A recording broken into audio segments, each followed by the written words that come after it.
Hi, I'm Melinda Rose, and this is Light Matters for September 25th, 2013. On today's show, South Africans develop a digital laser, a tunable polymer could make a truly white OLED, and we speak with the video company that documented a record-breaking jump from the stratosphere. South Africa's Council for Scientific and Industrial Research held a press conference last week to announce it had developed the first digital laser, a milestone they said represents a paradigm shift for laser resonators. In their paper, described in the August 2nd edition of Nature Communications, the CSIR team showed that beams can be digitally controlled from within a laser. They overcame the limitations of using specialized optical elements to customize the output of a laser comprising an electrically addressed reflective phase-only spatial light modulator as an intracavity digitally addressed holographic mirror. The phase and amplitude of the holographic mirror can be controlled by writing a computer-generated hologram in the form of a grayscale image to the device, they said, for on-demand laser modes. In the traditional approach to laser beam control, costly optics and realignment of the laser device are needed for every beam change. The CSIR team is the first to demonstrate that this can all be done inside the laser. Such dynamic control of laser modes could open many future applications from communications to medicine. Doping an organic polymer with platinum atoms makes the light it emits tunable, which could lead to the realization of cheaper, more efficient, and truly white OLEDs. Existing white OLED displays use different organic polymers that emit different colors, ranged in red, green, and blue pixels that must be combined or converted to make white light. But the new polymer has all of those colors simultaneously, alleviating the need for small pixels or the complicated engineering that creates them. These polymers aren't quite OLEDs, however, because they only emit light when stimulated by other light. A true OLED is a polymer that emits light when stimulated by electrical current. White OLEDs made using the enhanced polymers would not only produce true white light, but also be much more energy efficient because they would take advantage of both fluorescence and phosphorescence. What is new here in this research at the University of Utah is that they can tune the colors the polymer emits and the relative intensities of those colors by changing the abundance of the heavy atom in the polymer. The idea ultimately is to mix the polymer with different platinum units so they can cover the entire spectrum easily and produce white light. Such a polymer should come in about a year, they say, and it should be about 2 years until development of true white OLEDs. It also has potential applications in solar cells or even computer memory systems. The study was published in Scientific Reports. Over the last month, we've been bringing you stories from the 2013 SPIE Optics and Photonics show in San Diego, and we finished that series this week. Parked at one end of the exhibit hall was a pretty interesting looking video truck, and not surprisingly, our producer Charlie Rose had to find out what the story was. You may remember that just about a year ago, on October 14, 2012, Felix Baumgartner set a world record for skydiving when he jumped from 24 miles up and became the first person to break the sound barrier without vehicular power. This truck and its owner, Flightline Films, documented that jump from beginning to end, from on board the capsule, on Felix's suit, and from the ground.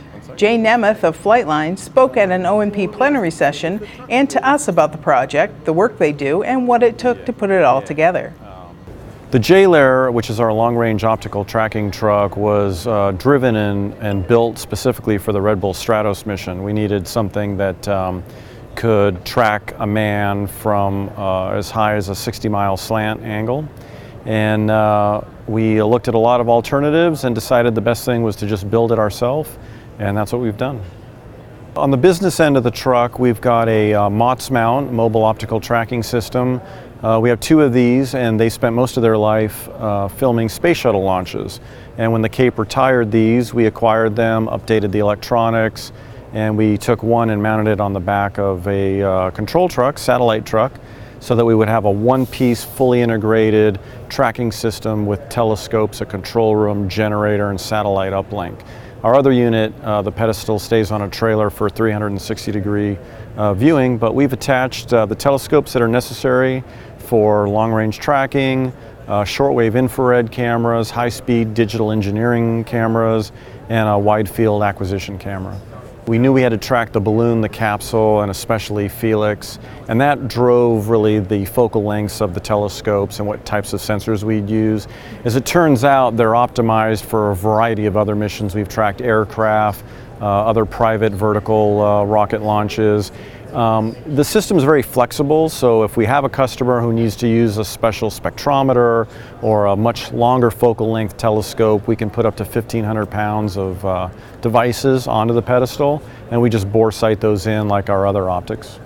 A lot of the camera and sensor manufacturers that supplied us with equipment, I think are very excited to see it used in a real world environment and not some dark program where they never get to see the footage. So not only Stratos, but our F-22 footage and a lot of other footage is, it's great for them to come and see how their equipment's being used in the real world, and we're able to show it to them, you know, because we're a private company.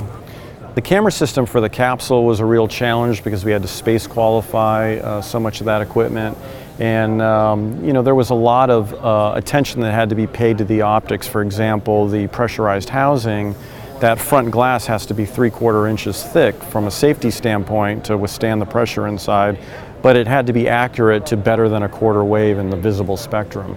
So that glass port in the front is as good as any optical element in the chain of those cameras.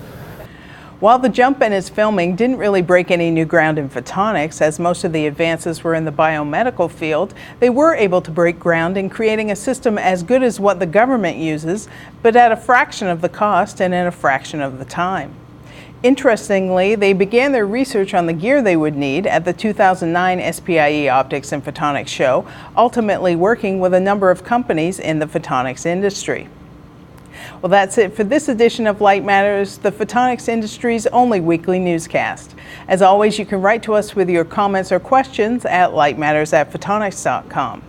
We leave you today with the movie trailer to a new documentary that opens next month about the Baumgartner jump. Thanks to Red Bull for sponsoring that jump, and to Flightline Films for making footage available to us. And thanks for watching. Laura and I will be back next week.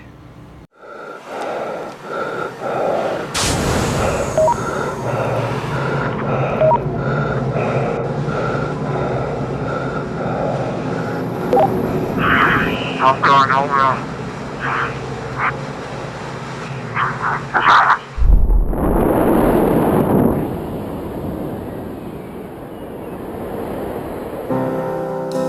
A new frontier was conquered. Baumgartner also smashed the world record for that. Well, that was amazing because we really had a big impact for the whole world, you know? I mean, there's so many people. I don't think there's a generation out there that it hasn't touched. It was the most exposure that I'd ever seen on the internet, which was pretty amazing. We all worked as a team to make that happen. 200 people coming together for the safety of Felix. The team stepped above and beyond to meet that target. Let's go, gang. We had some bumps in the road. 2 mission aborts because of the chest bag. If you are in such a situation, you know you could lose your life. Failure is definitely not an option. We learned quite a bit in science and engineering from the Red Bull Stratos project. Felix proved that you could survive going through the sound barrier. Will this make a difference for future crew escape? You bet it will. Absolutely. 3.5 years later, I was ready to make history. We put one foot in front of the other. After so many years, we finally reached our goal.